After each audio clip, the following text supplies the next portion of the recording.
एक गांव में गोपी नाम का आदमी था। वो एक रेलवे स्टेशन पर काम किया करता था।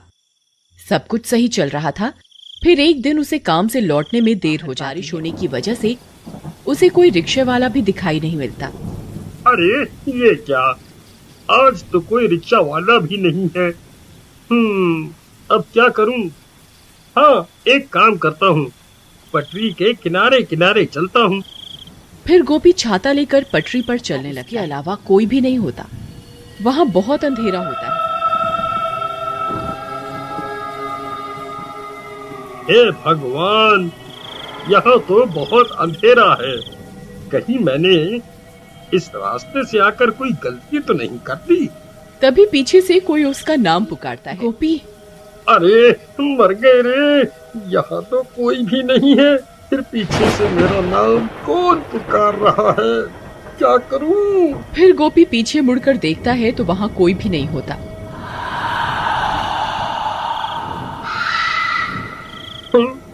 अरे यहाँ तो कोई भी नहीं है। हे भगवान, कहीं वो अफवाह सच तो नहीं? नहीं, ऐसा नहीं हो सकता। फिर वो भागना शुरू कर देता है और भागते भागते अपने घर पहुंच जाता है। अरे सीमा, जल्दी दरवाजा खोलो। सीमा, अरे जल्दी दरवाजा खोलो। अरे जल्दी खोलो। अजी क्या हुआ? आप इतने घबराए हुए क्यों हो? ऐसा क्या हो गया?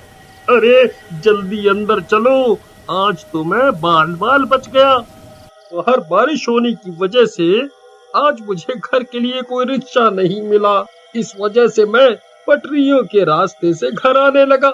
तभी किसी औरत ने मेरा नाम पुकारा। मैंने पीछे मुड़कर देखा, वहाँ कोई नहीं था। हे भगवान, आपने पीछे मुड़कर क्यों देखा? ये आपने क्या कर दिया? आपको पता नहीं था क्या? सब गांव वालों का कहना है कि अगर कोई औरत पटरियों पर तुम्हें पुकारे तो पीछे मुड़कर नहीं देखना, नहीं तो वो औरत तुम्हारे साथ तुम्हारे घर आ जाएगी। अरे मर गए, ये तुम क्या बोल रही हो सीमा? मैंने तो पीछे मुड़कर देखा था, लेकिन मुझे वहाँ कोई दिखाई नहीं दिया। अब क्या होगा? क्या वो चुड़ैल मेरे पीछे पीछे घर तक आ जाएगी? तभी कोई जोर जोर से उनके घर का दरवाजा पीटने लगता है। अरे मर गए रे, ये इतनी रात गए कौन आ गया? हाय रे, कहीं वो चुड़ैल तो नहीं आ गई?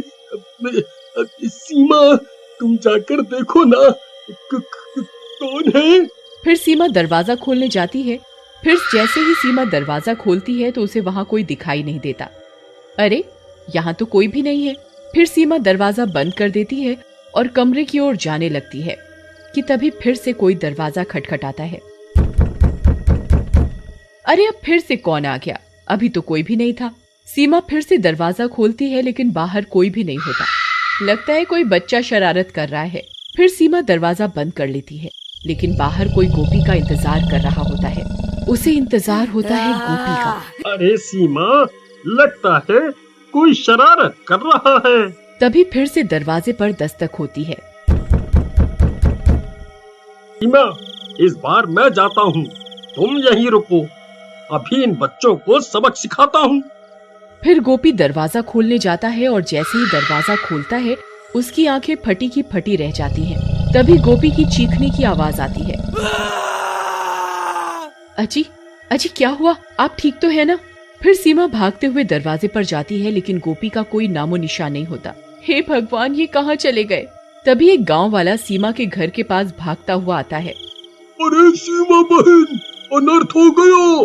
तुम्हारे घर एक औरत सफेद साड़ी में आई और गोपी भाई को घसीटते हुए अपने साथ पटरियों की तरफ ले गई। लेकिन ये कैसे हो सकता है?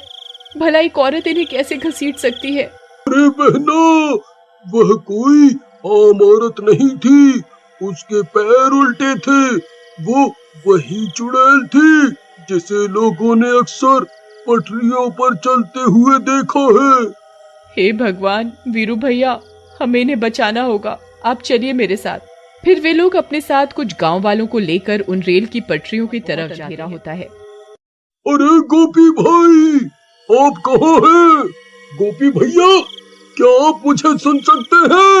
अरे भाइयों, मैं यहाँ हूँ, इधर देखो आगे की तरफ, मुझे बचाओ, कोई मेरी मदद करो। अरे ये तो गोपी भैया की आवाज है, ये तो सामने से आ रही है, चलो भाइयों। फिर वे लोग दौड़ते हुए गोपी की आवाज का पीछा करने लगते हैं और कुछ ही देर में वहां पहुंच जाते हैं। वहां पहुंचकर उनकी आंखें फटी की फटी रह जाती हैं। चुड़ैल ने गोपी को रेल की पटरियों के बीच गाड़ रखा होता है। गोपी का सर बाहर होता है और बाकी का शरीर जमीन के अंदर होता है। अरे गोपी भाई, ये आपको किसने जमीन के अंदर गाड़ दिया? अरे भाई मेरी मदद करो, उस चुड़ैल ने मेरी ये हालत कर दी है, वो यहीं आसपास ही है, जल्दी से मुझे बाहर निकालो, कहीं कोई ट्रेन आ गई तो मैं नहीं बचूंगा। फिर कुछ गांव वाले गोपी का सर पकड़कर उसे बाहर खींचने की कोशिश करने लगते हैं। आई मम्मी, आई, अरे नास मिटो, ये क्या कर रहे हो? मेरी गर्दन धड़ से अलग करना चाहते हो क्या? आई आई। तभी डरावनी डरावनी आवाजें आने लगती हैं। अरे भाइयों, जल्दी मुझे यहाँ से निकालो, मैं उस चुड़ैल को महसूस कर सकता हूँ, वो यहीं कहीं है, जल्दी करो। तभी वो चुड़ैल वहां पहुंच जाती है। चुड़ैल को अपने सामने देखकर सबकी हालत खराब हो जाती है। अरे मर गए रे, ये तो वही पटरियों पर घूमने वाली चुड़ैल है, अब क्या करें? भाइयों, मैं तो कहता हूँ जल्दी से यहाँ से निकल लेते हैं, नहीं तो ये किसी को जिंदा नहीं छोड़ेगी। अरे कमबख्त, मुझे यहाँ अकेला छोड़कर जाने की बात कर रहा है, मेरा क्या होगा? नहीं नहीं, मैं इन्हें अकेला छोड़कर कहीं नहीं जाऊंगी।